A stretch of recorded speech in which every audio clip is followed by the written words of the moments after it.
என் பொண்ணுக்கு hair colouring பண்ணிக்கணும்னு சொல்லி ரொம்ப நாளாவே ஆசை. 2 இயர்ஸாவே கேட்டுட்டு இருந்தா. நாங்க வந்து இல்ல அதெல்லாம் பண்ணக்கூடாது, ஹேர் டேமேஜ் ஆயிடும் அப்படின்னு சொல்லிட்டு பண்ணவே இல்ல. பட் அவ என்ன சொன்னான்னா, கீழ மட்டும் தான் பண்ண போறேன். அதனால ஸ்கேல்ப்புக்கு எந்த பாதிப்பும் இல்ல அப்படின்ற மாரி சொல்லியிருந்தா. ஸோ அதனால இன்னைக்கு வந்து பார்லர் தான் வந்திருக்கோம். ஸோ ஃபர்ஸ்ட் அவளுக்கு வந்து ஹேர் கட் பண்ணிட்டு, அதுக்கப்புறமா வந்து நான் சொன்ன இடத்துலேருந்து எட்ஜ் வரைக்கும் வந்து ப்ளீச்சிங் ஏஜென்ட் வந்து போட்டாங்க. ஃபர்ஸ்ட்டு நம்ம கலரிங் பண்ணதுக்கு முன்னாடி ப்ளீச் பண்ணி விடணும் ஹேர. அப்பதான் வந்து நம்ம சொல்ற கலர் வந்து அங்க வந்து ஒட்டும்.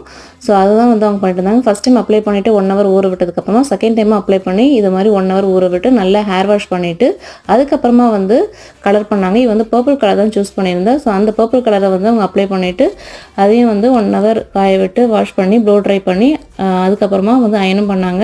உங்களுக்கு பர்பிள் கலர் தெரியுதான்னு தெரியல. ஸோ இப்போ வந்து அவங்க அயனிங் பண்ணிட்டு இருக்காங்க. ஃபைனல் லுக் வந்து இப்படி தான் இருந்தது.